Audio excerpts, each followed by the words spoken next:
Ada sebuah hotel misterius di kota Liu. Kamar 1408 tidak boleh dibuka.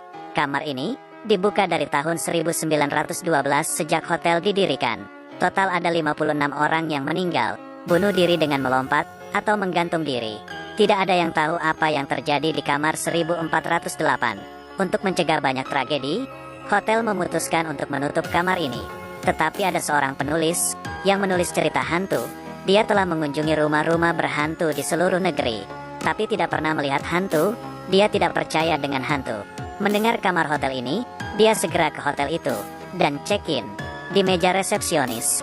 Tetapi diam-diam dia telah menelpon manajer hotel. Pria itu tersenyum dan berkata bahwa kami akan meningkatkan Anda ke suite presidensial. Penulis mengatakan bahwa saya ingin kamar 1408. Manajer memintanya datang ke kantor untuk mengobrol dan merubah senyumnya. Saya dengan sungguh-sungguh meminta agar Anda tidak tinggal di kamar itu. Penulis tidak berkompromi. Manajer mengeluarkan buku catatan tebal. Anda dapat melihatnya. Korban pertama meninggal pada tahun 1912 setelah pembukaan hotel. Dengan memotong tenggorokannya, penulis terus membalik setiap halaman. Ini adalah tragedi yang berbeda. Manajer mengatakan bahwa tidak ada yang melewati itu selama 1 jam. Dia lebih tertarik, mengatakan bahwa dia harus tinggal. Jika tidak, saya akan menuntut Anda, manajer hotel. Manajer akhirnya setuju. Manajer mengantarnya ke atas. Penulis bertanya apakah kamar kotor. Manajer menjawab kami akan membersihkannya setiap bulan. 3 orang secara bergilir, tidak boleh lebih dari 10 menit. Pintu harus dibuka. Tapi meski begitu, selama beberapa tahun seorang pekerja wanita menunggu di kamar mandi. Dia menunggu sampai orang keluar, matanya hilang.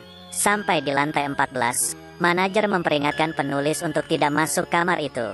Sayangnya dia masih menolak. Time sama dengan 0.4s, lebih besar dari dia ditinggalkan sendirian.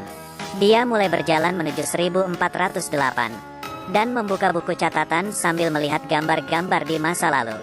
Gambar-gambar itu lebih menakutkan dan berdarah. Dia terpesona oleh buku itu. Tiba-tiba, dia menyadari bahwa dia sebenarnya telah kembali ke pintu masuk lift. Tetapi ada kekuatan dalam kegelapan. Dia menutup buku dan fokus berjalan ke kamar 1408. Sebelum masuk, dia melihat seorang ibu di kamar sebelah dengan bayi. Kelihatannya dia tidak aman. Akhirnya dia tiba di kamar 1408. Memasukkan kunci, memutar kunci, membuka pintu, menyalakan lampu. Semuanya normal di dalam ruangan. Pria itu mencibir, menutup pintu dan melihat-lihat isi kamar. Mulai dari TV, tisu juga normal, kulkas juga normal. Hanya radio yang tidak biasa. Di atas karpet ada noda aneh dan gambar lukisan juga sedikit tidak biasa. Lalu dia membuka jendela, melihat keluar.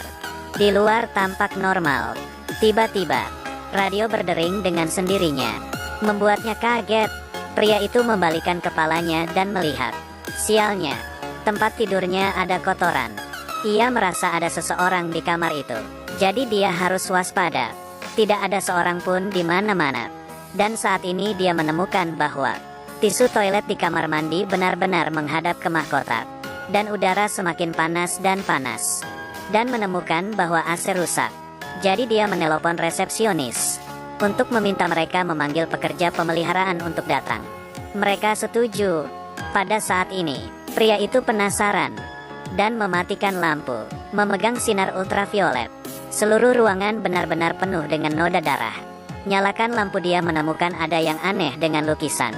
Dia menurunkan lukisan itu. Tiba-tiba ada yang mengetuk pintu. Ternyata adalah pegawai pemeliharaan.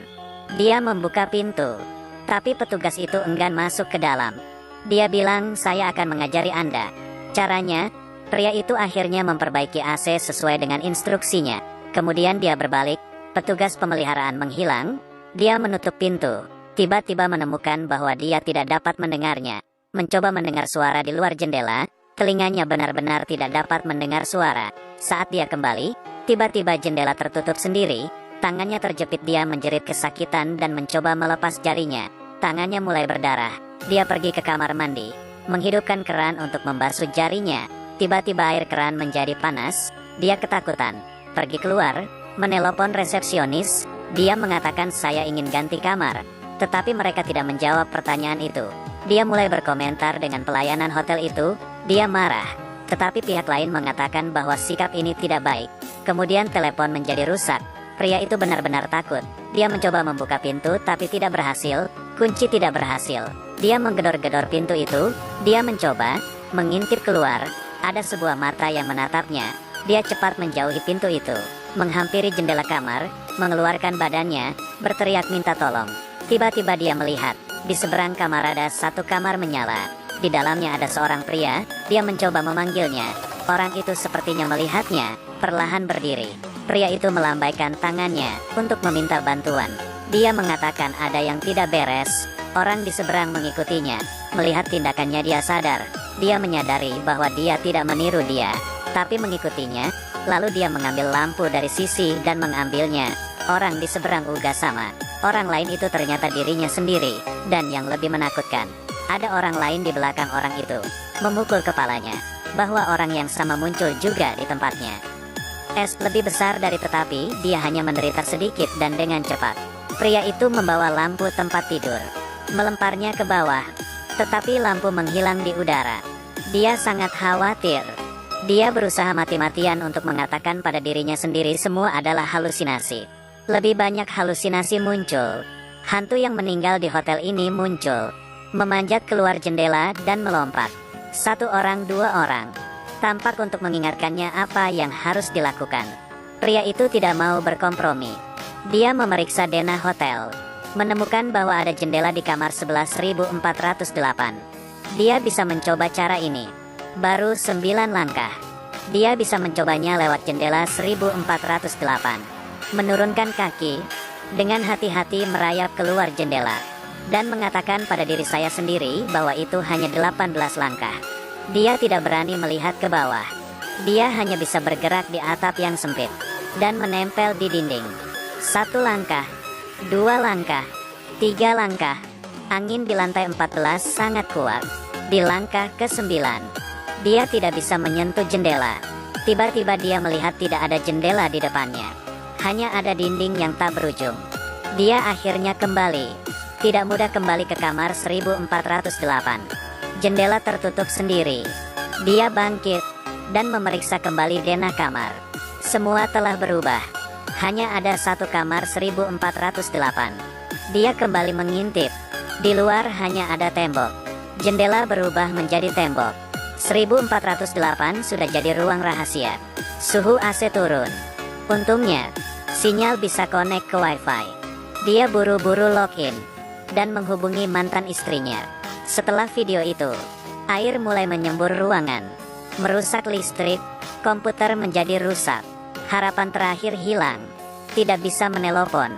Tidak ada yang berfungsi. Kemudian dia mengambil buku di meja. Dia tidak pernah religius. Mengambil Alkitab. Dibukanya, tetapi dalamnya kosong. Tidak ada yang bisa dibaca. Sekarang adalah musibah. Sudah terlambat untuk menyesal. Sayangnya, segera ruangan menjadi dingin dan mulai membeku. Kamar hotel membeku. Suhu AC sampai minus. Dia memakai selimut, meminum alkohol, membakar barang. Tiba-tiba, komputer menyala. Dia merangkak mendekati komputer. Videonya masih hidup. Dia bertanya apa sudah telepon polisi. Dia bilang sudah. Polisi sudah di kamar 1408. Tapi kamarnya kosong. Pria itu bingung. Dia ada di kamar 1408. Dia tahu kamar ini penuh kejahatan. Dia bilang dia ingin mati. Perempuan itu berencana mendatangi hotel dan menyelamatkannya. Pria itu berkata jangan datang. Siapa yang tahu? Layar itu tiba-tiba muncul. Cepat datang, aku di kamar 1408. Anda menyelinap masuk. Pria itu mencoba menahannya. Tapi wanita itu tidak bisa mendengar suaranya. Pria itu menatapnya di layar. Pria itu tersenyum padanya. Tiba-tiba, ruangan mulai runtuh. Dinding mulai bergerak. Teriakan minta tolong kru juga mendengar satu demi satu. Di dalam kamar air terus turun. Pria itu bangkit, memukul lukisan.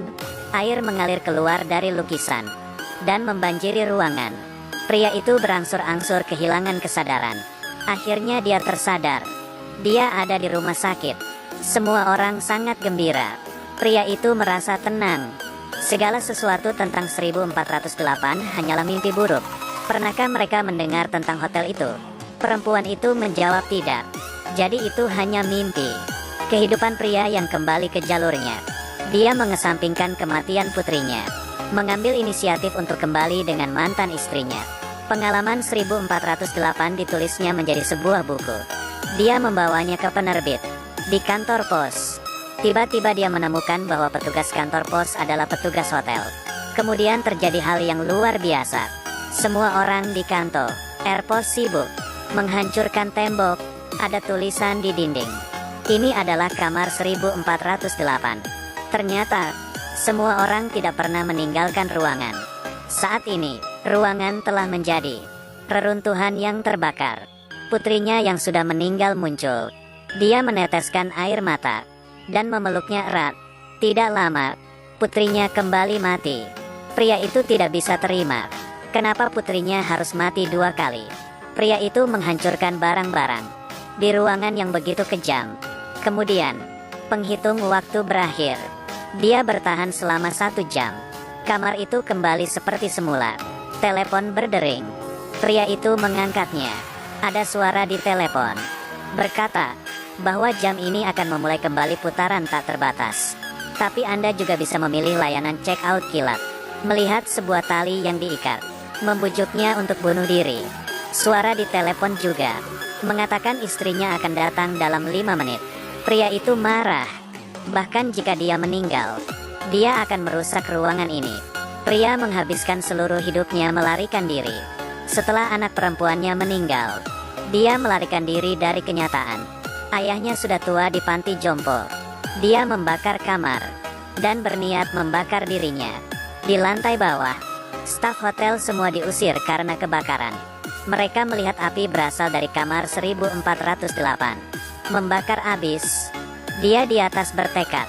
Dia menggunakannya botol memecahkan jendela. Kamar meledak. Semua habis di dalam 1408. Tidak ada lagi tragedi. Di dalam kamar 1408. Dia akan menjadi yang terakhir. Tetapi, kamar 1408 bukanlah kamar hotel biasa.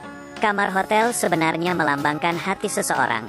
Tidak ada yang berani menghadapinya. Hanya ingin melarikan diri. Gemetar. Tetapi seringkali yang kesepian akan kalah. Jadi tolong jangan tinggalkan orang yang kamu cintai yang mencintaimu. Dengan mereka, kamu akan menjadi lebih kuat.